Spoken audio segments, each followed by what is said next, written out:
හා යාළුවනේ හැමදාම කන සාමාන්‍ය ෆ්‍රයිඩ් රයිස් එක කාලා ඔයාලට දැන් එපා වෙලා දින්නේ. එහෙනම් මේ බලන්නකෝ කටට කෙලවුනන ලස්සන පාටක් තියෙන ඉස්සොයි චිකනුයි පිරුණු ඉන්දුනීසියානු ෆ්‍රයිඩ් රයිස් එකක්.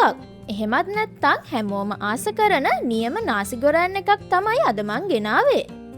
එහෙනම් අපි ඉක්මනටම යමු අපේ වැඩේට. නාසි ගොරෑන් එකේ නියම රස තියෙන්නේ මුලින්ම අපි හදාගන්න යන පේස්ට් එකේ යාළුවනේ. ඉතින් මුලින්ම පෑන් එකක් ලිපේ තියලා තෙල් මේස හැඳි දෙකක් මන් දාගන්නවා. තෙල් ටික රත් වීගෙන එනකොට පොඩියට කපාගත්ත සුදු ලුණු බික් 4ක් එකතු කරනවා. මේ ටික පොඩ්ඩක් දැන් තෙලේ බැදගමු තප්පර 30ක් වගේ. ඊළඟට පොඩියට කපාගත්ත ලුණු ගෙඩියකුත් මන් දාගන්නවා. දැන් පොඩ්ඩක් මික්ස් කරගමු.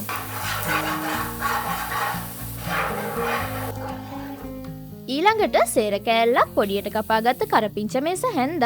ඒ වගේම මේකට අනිවාර්යයෙන්ම මන් දාගන්නවා පොඩියට කපාගත්ත රෙඩ් චිලිස්. ඒ කියන්නේ රතු මිරිස් කරල් 4ක් යාළුවනේ. දැන් මේ සුදු ලුණු ටික ලාවට රන්වන් පාට වෙනකම් මේ ටික තෙලේම බැදගමු. මේකට රෙඩ් චිලිස් අනිවාර්යයෙන්ම එකතු කරගන්නවා නම් ගොඩක් හොඳයි. ඔන්න ඊළඟට මන් දාගන්නවා කලින්ම ෆ්‍රයි කරගත්ත කටු නැති චිකන් ග්‍රෑම් 150කුයි ෆ්‍රයි කරගත්ත ඉස්සොත් ග්‍රෑම් 150කුයි. ඒ වගේම ගම්මිරිස් තේ හැන්දකුත් දාගන්නවා මම. දැන් හොඳට කලවම් කරගමු විනාඩියක් දෙකක් විතර.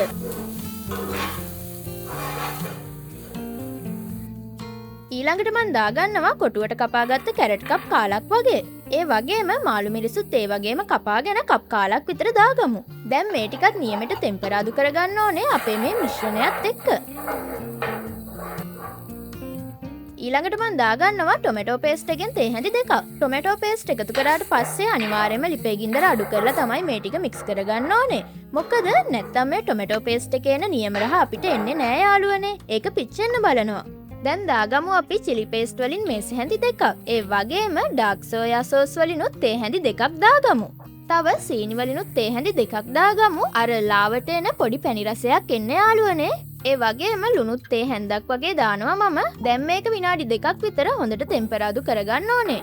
බලන්නකෝ මේ පේස්ට් එකේ තියෙන ලස්සන පාට. හරි දැන් මේක හදාගෙන ඉවරයි. අපි දැන් යමු අපේ නාසි ගොරෑන් එක හදන විදිය බලන්න. පෑන් එකක් ලිපේ තියලා මං තෙල් මේස හැඳි 1මාරක් විතර දානවා.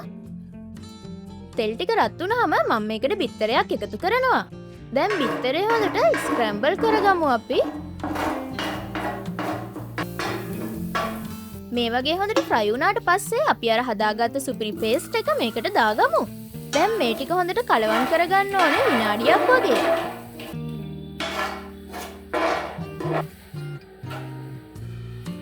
ඊළඟට මන් දාගන්නේ පිසගත්ත බාස්මති බත් කප් 3ක් වගේ. මේ බත් ගනිද්දි කලින් උයාගෙන ෆ්‍රිජ් එකේ පැය 3ක් විතර තියාගෙන ගන්නවා නම් අපිට මේ බත් එක හදාගන්න හරිම ලේසි. මොකද එහෙම වුණාම හැඳි ගාද්දි අපේ බත් ඇට කැඩෙන්නේ නෑනේ. ඒ වගේම තව රස වැඩි වෙන්න සෝයා සෝස් වලින් තේ හැඳි දෙකක් මන් දානවා. දැන් ගින්දර අඩු කරලා මේ ටික හොඳට කලවම් කරගන්න ඕනේ අපේ අර පේස්ට් එකත් එක්ක. ඔයාලට පේනවා ඇති නේද? අර රෙස්ටුරන්ට් එකේ වගේම ලස්සන පාට අපේ බත් එකේ ඇවිත් තියෙනවා. මේ වගේ හොඳට මික්ස් වුණාට පස්සේ මන් දාගන්නවා කපාගත්ත ලුණු කොළ වලින් කප් භාගයක් විතර. ඒ වගේම නියම ඉන්දුනීසියානු රස ගන්න සියඹලා ඉස්ම වලිනුත් තේ හැන්දක් එකතු කරනවා. දැන් නම් වැඩි ගින්දරේ හොඳට කලවම් කරගමු අපි. අන්න එහෙම ටෙම්පරාදු වෙනකොට තමයි ඒකේ නියම රස එන්නේ. මෙහෙම විනාඩියක් විතර කලවම් කරගත්තට පස්සේ ඔන්න අපේ සුපිරි නාසි ගොරෑන් එක රෙඩි. බලන්නකෝ යාළුවනේ ඒකේ ලස්සන. එහෙනම් ඊළඟ දවසේ නාසි ගොරෑන් එකක් කන්න හිතුනොත් කඩේට යන්නේ නැතුව ගෙදරදිම මේ වගේ හදලා බලන්න. එහෙනම් මං ගිහින් එන්නම්. බයි.